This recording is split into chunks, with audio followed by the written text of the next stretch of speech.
On today's show, the Hawks lose their fourth consecutive game on this Friday evening, and Luka Doncic became the story even across the NBA. It was 73 points against Atlanta in this one. It was still close to the end. The Hawks did play well on offense, but defensively, it was a collapse all the way across the board. We'll talk about all of what transpired in this game, the big picture, the small picture, and more, and all of that is on the way.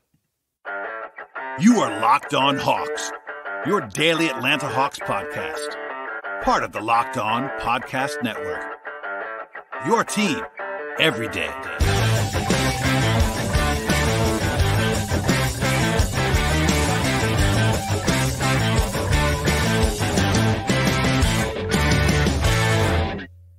Hello, friends. Welcome to episode 1639 of Locked On Hawks podcast.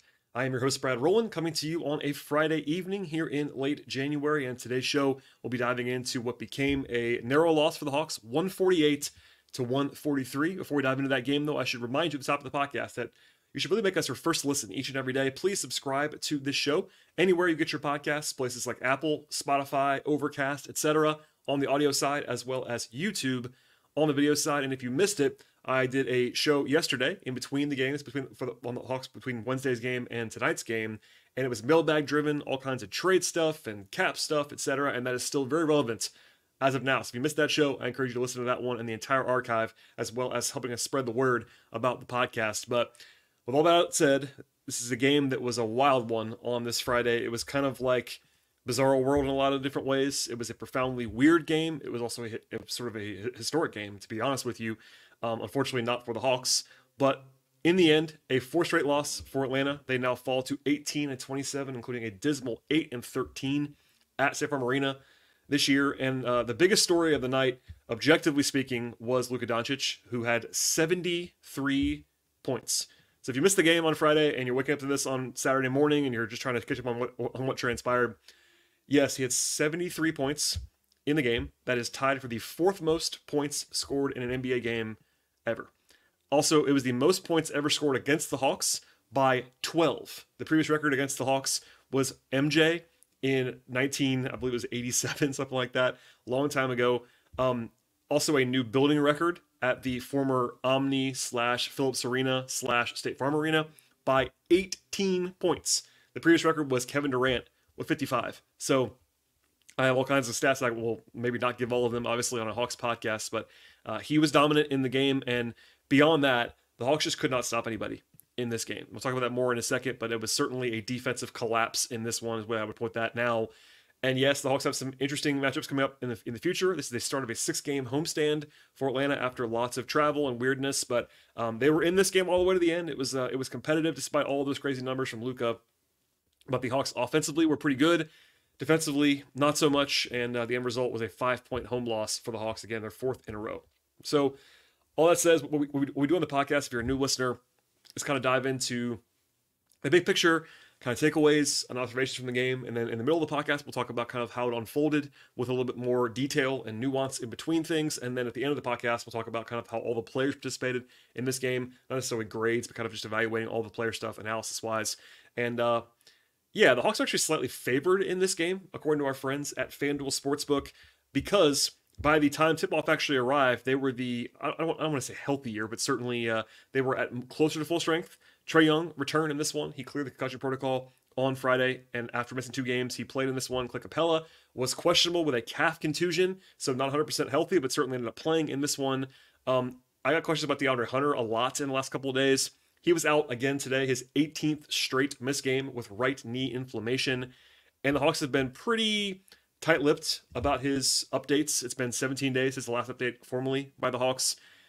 He's been doing some half-court stuff. I asked Quinn tonight, actually, before the game, and he used the word shortly on DeAndre Hunter's return. I'm not sure exactly what that means. The answer was quite long, so I won't play it for you now about kind of what they miss about Hunter. And one of the reasons I asked about DeAndre tonight, beyond just the desire for an update in general, was because Dallas is a matchup, and Luka is a matchup in particular, where Hunter's absence is felt in a big way. Now, I wasn't expecting Luka to have 73 points, but I think Quinn even talked about that a little bit, how like he's their best on-ball defender against wings, and that's 100% true. And I'm not going to act like DeAndre Hunter would have been a savior in this game or for the season, but they do miss him, and that was very clear in this game. And obviously, there's still some mystery on how close he actually is to playing. I did try to find that out, but there you go for that. And as I mentioned a second ago, Kyrie Irving was out for Dallas in this game, and as was Dwight Powell, who's obviously a lesser player. But no Kyrie meant it was always going to be a lot of Luka in this one. He played 45 minutes in this game, and unfortunately, the Hawks couldn't slow him down, or it would have been a little bit more interesting along the way. So we'll start there. Obviously, defensively was the headline in this one. It was a calamity pretty much the entire way for the Hawks. And look, I have to at least acknowledge that Luka was preposterously good in this game. He's one of the best players in the league. Not a huge surprise there. So there's some credit that has to be given to the player. He had 73 points on 41 shooting possessions. So essentially, Luka averaged like 1.75 points per shot or shot possession. That is obviously ludicrous. He only missed 8 shots in the whole game. I believe, he was 17 of 20 on twos, 8 of 13 from 3. Just wild stuff all the way around. And I'll talk about more of this later on a little bit when we get into sort of more of the details. But I think the Hawks just didn't have anyone to put on him. And not to go back to Hunter, but without Hunter, who would have been the matchup that they usually would have used, Jalen Johnson was probably the best option, but he is a guy who I think will be a better defender in 2 years than he is now. He's still just fine now. He's already good. He's already a pretty good defender, but what he's not had a ton of experience with is being the unquestionable primary defender on a primary option on offense, and he was overstretched in that role. Saddiq Bey had a turn. He had no chance. DeJounte Murray had a turn where he was at least giving them some more effort in the fourth quarter defensively, but none of that stuff was effective at all. And in the first half, Luka killed them as a scorer. Obviously, he did the entire game, but they were playing him more straight up, I would say, in the first half, and he got to wherever he wanted to, whether it was Jalen, whether it was Saddiq, whether it was a switch, whether it was DeJounte, no one could stop him. And as it started to run more double teams at him and more blitzes and more showing in the second half, they did slow the scoring down a little bit, but then the Mavs started to get to wide open shots. Luka is a very good passer, an elite passer, honestly, and he's also so tall that if you double him, he can get to that open look, 1-2 passes away, lots of open threes for the Mavs, lots of layups for the Mavs. So it kind of became a pick your poison spot for the Hawks defense. And the Mavs, unfortunately, as Quinn said post-game, I think he's right about this, even though it's not satisfying to hear, the Mavs supporting players made shots too. Like the combination of Josh Green and Dante Exum going 6 of 7 from 3. Yes, they were wide open shots, and that's obviously a bad defensive position, but they also kind of all went in. Luka was so hot. Hardaway was kind of not great in this one, but other than that, like there's no right answer, but I think the Hawks were actually better. This is going to sound crazy. They were better in this game in the first half on defense on the whole when they were just kind of not quote unquote letting Luka score, but kind of playing him to be a scorer. They were actually less effective in the second half when they were trying to play more aggressively, get the ball out of his hands, because they weren't able to scramble on the backside. And the Hawks have been so bad this year all the way around at rotating on the backside. And that was definitely the case in this one. Nothing new there. This is a bad defensive basketball team. I don't want to say that to be negative or whatever. The reality is this is a very bad defensive team right now. And that was on full display no matter what the coverage was in this game. And I think that, generously doubling him in the second half did prevent him from scoring 80 plus points. And that's, again, that sounds insane to say out loud, but he had 70 points in the game, and I think he would have had 80 plus had the Hawks not started to double him. So there's that. But they actually got worse. So beyond the Luka stats, the Mavs had a 140 offensive rating in the game. That is obviously a ridiculous number. And the Hawks were actually worse in the second half defensively. So in the first half, Luka had 41 points. That's already crazy. Dallas had a 132 offensive rating. That's obviously excellent for Dallas, bad for the Hawks. In the second half, Luka only, quote unquote, had 32, so he had less points. But the second half offensive rating for Dallas was 146.4. So doubling him, in short, this is a very simple explanation, did not help. It just allowed the Mavs to even get better shots along the way. And for the full game, Dallas had 75% true shooting. That's not a misprint. That's wild. They got to the line 32 times. The Hawks did one thing well defensively in this game, and that was rebound. And they actually did that quite well in this one. But when Dallas isn't missing a lot of shots, it doesn't actually matter that much. I'll kind of leave it there. I could do stats on this forever and kind of rant about this forever, but this is a podcast for Hawks fans for the most part. And look, it was maddening. And it's not anything new. It was kind of just on full display that they just didn't have any pitches to go to. Quinn did try different coverages. Like it was like the Hawks just stood in the same thing the entire game and didn't try anything. It's just that they tried everything and nothing was working because once they started doubling, it was death. One-on-one was death. They had no one to guard him.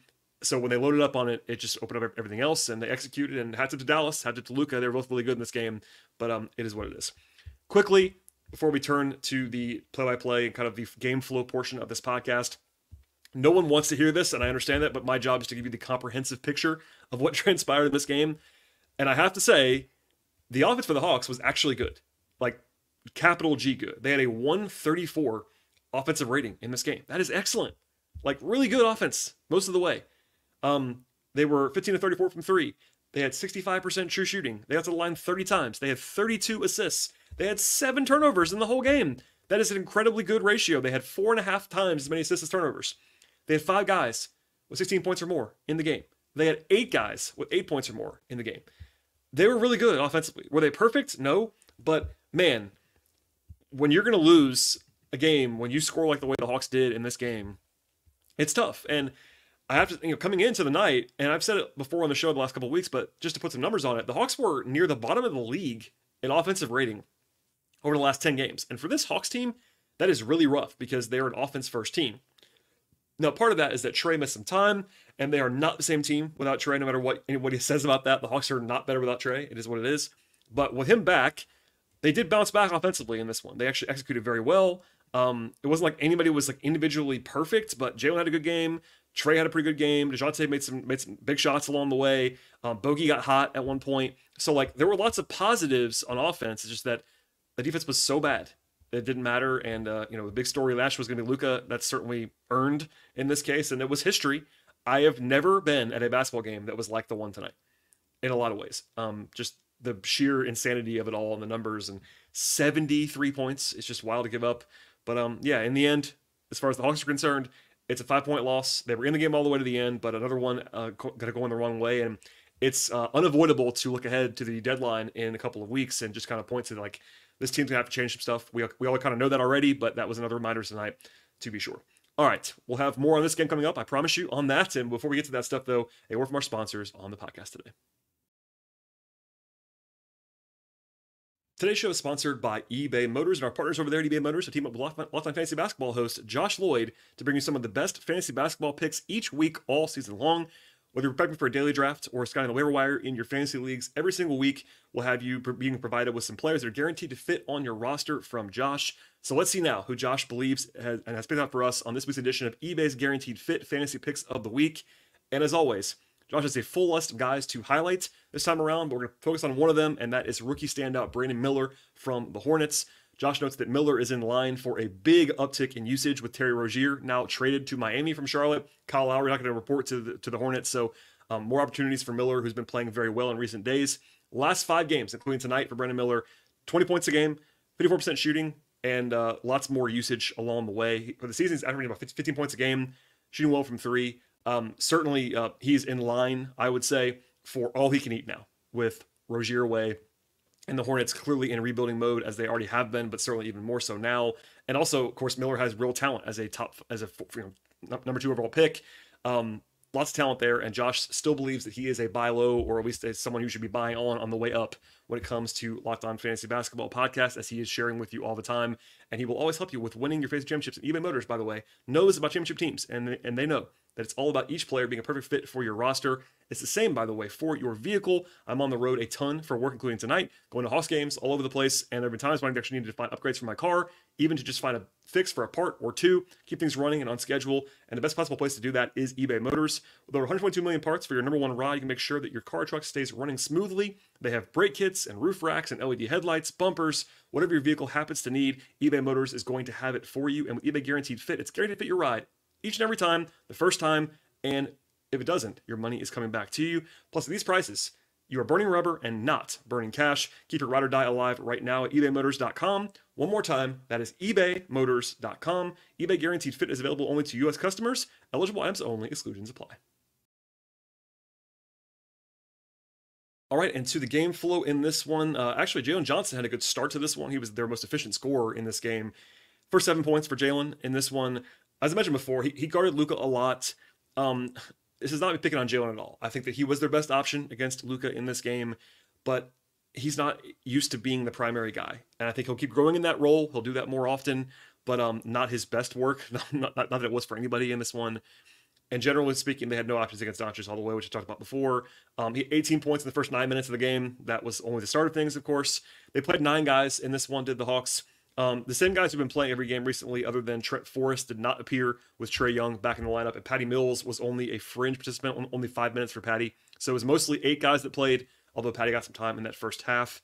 When Luka went to the bench in the first quarter, the Hawks were down by 4 points. And then they had an immediate, and I mean immediate, 8-0 run to take the lead. So still in this game, Luka was plus 13 in a 5-point game. So, and he played again 45 minutes. So the Hawks actually bludgeoned the Mavs in 3 minutes when Luka was off the floor. And that was basically all of that run in the first quarter.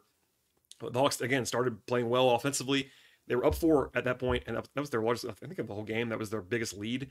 Bogey got hot in the second quarter. He had 13 points in about 6 minutes. But the Hawks were only able to kind of break even in that stretch, which is kind of honestly kind of felt like the rest of the game in a lot of ways, because the Hawks were able to score, and that included that run by Bogey. They just couldn't kind of cut into the lead or take the lead because they couldn't stop Luka. He had 30 points with 5 minutes to go in the first half. Not a whole lot going on there. Offensively, it was kind of the same story. 5 turnovers. They were really efficient. Luka had 41 of 66 points for the Mavs in a tie game in the first half. And they got this with the Hawks being plus 7 with him off the floor. In the second half, the Hawks trailed the entire way. Now, they were never down by more than 11, but they were behind the 8 ball the entire way because they were down. Again, it was tied at halftime, but by the middle of the quarter, they were down by 6-8 points. They started to, again, blitz Luka more often, sending 2 guys to the ball. It did slow his scoring down, but there was lots of easy looks coming. There was a 9-2 run by Dallas in the middle of the quarter to go up 11. They had 30 points in the first 8 minutes of the third. It was kind of, the Hawks did stabilize offensively, and they kept scoring. In fact, the Hawks had 77 points after halftime, but they just couldn't stop anybody. Again, I don't want to overstate it too much. They did try DeJounte on Luka some in the fourth quarter. They didn't stick with it either time for that long. I thought DeJounte was competitive. Like, one thing that Quinn said after the game is that they didn't do a good enough job getting up into Luka in the first quarter, first half. And DeJounte, while he was overpowered size-wise, obviously against Luka, who's much bigger than him, he did give good effort, like just getting up into the ball, as he is wont to do. Luka did have the first 8 points of the quarter. I will say, I saw some officiating complaints. I don't blame you. The only call that I really was like just disgusted by was this continuation call that Luka got in the fourth quarter. That was just a wild one, especially because nobody else got that call the entire game. It was just a weird one. It was only one play, but it is what it is. It was just a total annihilation. In fact, Luka had 65 points with 10 minutes to go. So the Hawks did kind of slow him after that, but again, it was not really particularly friendly. And the Hawks kept making shots. To their credit, Murray hit a shot. They actually had a nice friendly bounce on a 3-point shot to cut the lead down to 6 at one point. Bay hit a 3 to get down to 7. There was actually a bizarre technical foul call on Garrison Matthews from the bench. He was already out of the game. Weird stuff there. But Bay hit another 3, so did Murray, and they were back within 6 with about 4.5 minutes to go into a timeout. It's like, all right, they're in this game. And then Trae drew a charge right out of that. Murray got to the paint and scored, got within 4. Then they actually gave up a wide open 3 to Tim Hardaway Jr., but he missed it. So the Hawks had the ball down 4 with like 3 to go. But then Murray missed, and then Hardaway got another wide open 3, and this time he actually made it. And you honestly expect that. Like, I think it's fair to say if you give Tim Hardaway Jr. 2 wide open 3s, he's probably going to make one of them, and he did. Murray then drove into traffic and got blocked. That led to a fast break to have Luka get a 3-point play, and within a blink of an eye, the lead goes back up to 10. And it felt like the Hawks were in deep trouble at that point. Now, they bounced back. Trae hit a 3. Right after that, they got a stop.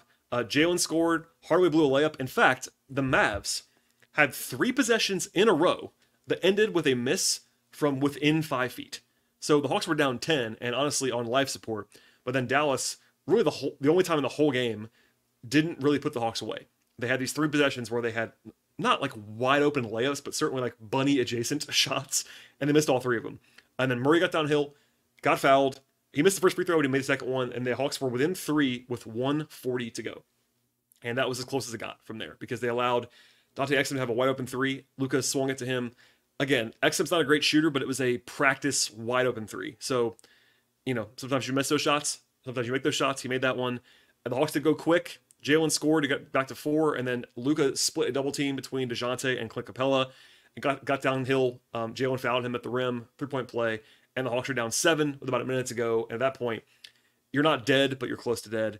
It wasn't quite over. The Mavs did try to give it back a little bit. Trey hit a deep three with about 9 seconds to go to cut the lead down to 3. So if the Hawks had gotten a miracle steal, they would have been back in the game. It took the Hawks, though, almost 5 seconds to foul, which was not ideal. It honestly seemed to me like the Hawks did not want to foul Luka to give him more points because they should have fouled him right away, and they didn't. He passed to Hardaway Jr., who they fouled. He made both anyway, so it didn't actually matter, but they wasted too much time there. It didn't, again, little minor things there. They made both shots to end it, but the Hawks were down the whole second half. I know it was tied at halftime, but they never got out of the game. They were in it. They kept scoring. They made plays when they had to. It was that Dallas, with the exception of that string of possessions where they actually missed 3 shots in a row at the rim, their shot quality was absurdly good in the second half.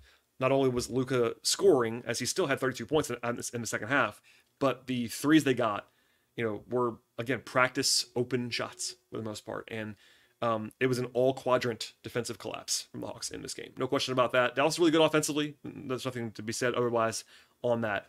But, it is what it is. Anyway, I'll leave it there for now. The Hawks just were not able to overcome that. I will say they were actually +9 in Trey's minutes. So the Hawks were actually, what was that mean? They were -14 with Trey off the court in this one. So it was the second unit offense was a little bit struggling. The starters were not always perfect either. Capella had an uneven game. Bay had an uneven game, etc. But in the end, it was just the simple version of this game was the Hawks were really good offensively, but they were worse than that defensively. And that ends up leading to this loss. All right, we'll have more coming up when it comes to the player evaluations in this game. And at the end of the podcast, a little bit of a brief look ahead to what's to come. But first, a word from our sponsors on the show. Today's show is brought to you by Grammarly. I speak from experience when I say that writing can be really hard. And when it comes to writing, Grammarly is there to support you from start to finish. For more than a decade now, Grammarly has been powered by AI technology that you are trusting to help you when you write most and where you write the most as well. And now, Grammarly can help you do even more with your writing. With one click, you can either brainstorm, rewrite, and even reply with suggestions based on your goals and the context that you're looking for. It helps you to be productive for yourself and for your team. I know Grammarly has been huge for helping me make things clearer. It also cuts down on writing and editing time for me for purposes. And honestly, I do a solo podcast 5 times a week. And there's a lot of writing that is involved with this podcast, believe it or not. And with Polish, they can help you out with that when it comes to being concise and rewriting, etc. If you have to present something at work, and also Grammarly will help you to create a personalized outline to get you organized, make your presentation more compelling. Or if you need to step through your emails at a quicker pace, Grammarly can help with that as well with summarization and also bringing suggestions for faster replies to your emails. And the best part about Grammarly is that it's also free to use. Start being more productive at work right now and go to grammarly.com/podcast. Go there right now. Download for free today. One more time. It is Grammarly, which is Grammarly, Grammarly.com/podcast. All right, and to the players in this game, and obviously a roller coaster along the way. It's going to sound funny. The Hawks have played much worse games than this this year. Like a 5-point loss to Dallas isn't a calamity. It's just the way this unfolded defensively was kind of frustrating. Anyway, to the players. Patty Mills, 5 minutes. He was obviously the 9th man, -8 in his minutes. Did not actually notch a stat. He was 0 points, 0 rebounds, 0 assists, 0 shots, etc. The one thing I'll say was that Patty gave good effort defensively, but I think that if he's going to play, he has to shoot. He didn't shoot in this game. Garrison Matthews, 14 minutes off the bench, 8 points, 2 rebounds, did have a technical foul, which is a little bit strange. +5, took 2 shots, made both of them. He had a rough night shooting it on Wednesday, bounced back tonight. He's back to like 50% or so on threes this year. I thought he was fine in this game, honestly. Okongwu, not his best, but not his worst either. 8 points, 6 rebounds, 2 assists, and a steal. Had 4 fouls in 23 minutes. I would have closed with Okongwu, provided the Hawks were going to play the way they did. So I'll do that now before I talk about Clint in a second. The Hawks were closing the game, deciding to trap on Luka. And as I sort of said before, I would have played it straight up if I had to choose. I think that would have been a little bit more effective. But they didn't do that. And if you were going to play the trapping, scrambling scheme, Okongwu's better at that than Capella. He's much more versatile in space. He's rangier at this point, and especially with Capella having an injury coming into the night. I would have closed with Okongwu if that was going to be their plan. That's my only note on that. He wasn't great, but I thought he was okay. To the starters. Capella, 10 points, 8 rebounds, 2 assists, 1 block. He had a rough start to the game, I will say. He was a little bit creaky early on this one. Again, he had a calf contusion, questionable coming in, so not quite his physical burst self. He rebounded the ball well in this game. I thought he gave them decent minutes, but not like his best, and a bad matchup for him a lot with the way that Dallas was playing, especially once again when they started trapping. Not what Clint is going to do best. Saddiq Bey, 38 minutes, 16 points, 7 rebounds, 5 assists, hit 2 threes. He wasn't great, but he hit 2 big ones in the fourth quarter, which were notable to me. 5 assists, 0 turnovers, which is pretty good too. Minus 14. The only guys who had really ugly plus minuses were Saddiq at minus 14, and DeJounte was actually minus 21 in this game. He was by far the worst for the Hawks in that stat. And again, I don't want to overstate that. Plus minus is not always the end all be all. It's not always indicative, but just noting that as I usually would. Jalen Johnson was good on offense in this game. 25 points on 12 shots, 37 minutes. He was very efficient going to the rim. Part of the Hawks' good offense in this game. He fouled out late. But I thought, it's kind of a weird game for Jalen. I don't want to say it again, but defensively, he was overmatched against Luka, as essentially everyone was, but he had I would say more than the bulk of the Luka minutes. And he tried. It wasn't an effort problem for him, just a craft problem at this point in time. But they were still plus 6 in Jalen's minutes, so it wasn't like he was bad. DeJounte, 22 points, 7 assists, 5 rebounds for Murray, 6 of 11 on twos. 3 of 7 from 3, got to the line for 2 attempts, so he was solidly efficient. 22 points on 19 shot attempts. Not great, but certainly fine. Defensively, he was really rough, I thought, in the first 2.5 quarters or so. And late in the game, he was better, more engaged effort-wise, and then just aggressiveness-wise. Didn't always work, but he was at least more dialed in. I made a comment during the game that I observed, and people on the long press row saw the same thing I did, that he and Quinn had a little bit more animation than usual together, back and forth. I got some people that were at the game that were fans that were around the bench area. At home, we're a little bit further away from the bench. Can't really hear what's being said. There was some talk that maybe it was about defensive stuff and how Quinn, they wanted DeJounte to be more aggressive defensively. I theorized in the moment, and I did say it was just a guess, that DeJounte was going a little bit rogue offensively in the fourth quarter. That's not my opinion. That happened. I watched that. I don't know if that was the reason why they got into it a little bit. But it was mostly harmless. I wasn't trying to sound an alarm. It was just something I noticed because it happened more than once. And also, it's not usually what you see between Quinn and DeJounte. So I at least noted it. I thought that DeJounte was a little bit shot happy, a little bit ISO happy in the fourth quarter of this game. He was still fine offensively. It wasn't like he was bad, just a little bit. It struck out to me that it wasn't just him. There was a lot of Trey standing in the corner in the fourth quarter, which is not what you want offensively.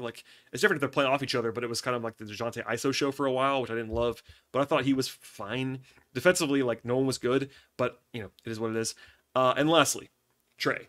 He was back in this game, 30 points, 11 assists, 3 steals, and 2 turnovers, plus 9 in the game. Again, plus 9 on, minus 14 off. Kind of indicative, I thought, in this game, if you watch the way this sort of unfolded. The offense just flows better with Trey. It's not a huge surprise. It's always been the case. He wasn't great from 3, 2 of 7, but he was 7 of 11 on twos. Got to the line 11 times, so 30 points on about 23 possessions. Not incredible, but certainly fine. I don't think he was his 100% self. In fact, Quinn said there was a minutes restriction for Trey of some kind. A little bit strange because it was concussion protocol, but he ended up playing 33 minutes, so not a huge workload in a game where some guys played 37, 38, but he was out there and looked like himself for the most part. So that's nice as he sort of comes out of the concussion protocol. So yeah, that's where I'll leave. Oh, I skipped Bogey. My apologies. But Bogdanovich, big first half, ice cold second half is what it is. 24 points on 22 shots. He was actually 5 of 13 on twos. A little bit strange how often he was taking twos in this game, but made some threes, got hot in the first half. It was a bogey game in a lot of ways, plus 3 off the bench. So, in the end, the short version, Hawks scored well. They did not stop anybody. Luka was absurd. It is what it is. By the way, I have no interest in relitigating the Luka trade. If you listen to this podcast for a long time, you will note my position on that. If you remember that, I didn't like the trade when it happened. I was vocal about that. It is what it is. But I have, doing it all again now doesn't make any difference. Trey's really good. Luka was incredible tonight. I don't think you have to really relitigate all of that stuff today. But yeah, they lost the game, and it is what it is. They'll play Dallas again in April. In fact, the NBA announced today that the game in Dallas in April is moving up a day because of long story short, the Warriors had to reschedule some games that they got postponed last week. One of those is against Dallas, and then they had to move the Hawks game to accommodate Dallas. So anyway, it's a one-day change, not a huge deal. Speaking of the schedule moving forward, the Hawks play 5 more games in a row at home, starting with the game on Sunday against Toronto. That is the easiest game of the bunch on paper because Toronto is not very good right now. They look quite different than they did last time the Hawks saw them. They play. They now do not have Siakam or Anunoby on the team, so that'll be interesting in a lot of different ways. But some home games, some favorable spots. Does it actually matter? I don't know. Lots of Hawks fans are conflicted about that. The bigger story, of course, is the deadline, which is coming up in less than 2 weeks now. So stay tuned for all of that stuff. I'll have full coverage. There's not a lot going on compared to yesterday. It's been 1 day since I talked trade on this podcast, so I'm not going to really have much to add as far as new rumors are concerned, but I'll have coverage of that moving forward, I promise you. And the best place to find Hawks coverage, hopefully, is this podcast. So please subscribe to the show. Apple, Spotify, Overcast on the audio side, as well as YouTube on the video side. If you are also a subscriber, I should say, to the audio feeds, you get some bonus content from the folks at Locked On Sports Atlanta after games. So that'll be in your feeds as well. Ratings and reviews appreciated on any podcast platform. Also like the show on YouTube. And please tell a friend about the podcast. You can do that on social media, where we are also at Locked On Hawks on Twitter, as well as at BT Rowland, my personal account. I also write about the Hawks regularly at patreon.com/BT Rowland. If you want to find that, I shared some audio today from Quinn Snyder pregame from DeAndre Hunter. It's a good place to kind of I throw some stuff there on a regular basis that is helpful if you are a diehard Hawks fan. So check that out as well. And thank you for listening to the podcast tonight. I'm sure not everyone will be dialed in to this one because it was a frustrating game in some ways, but we'll have more coming at some point this weekend. If anything happens big, I'll of course jump in with a podcast. If nothing else, I'll be back in the building on Sunday for Hawks Raptors and have a game recap podcast at the end of that one. So stay tuned. Thank you one more time for listening to the podcast, and we'll see you at the very latest after the game on Sunday.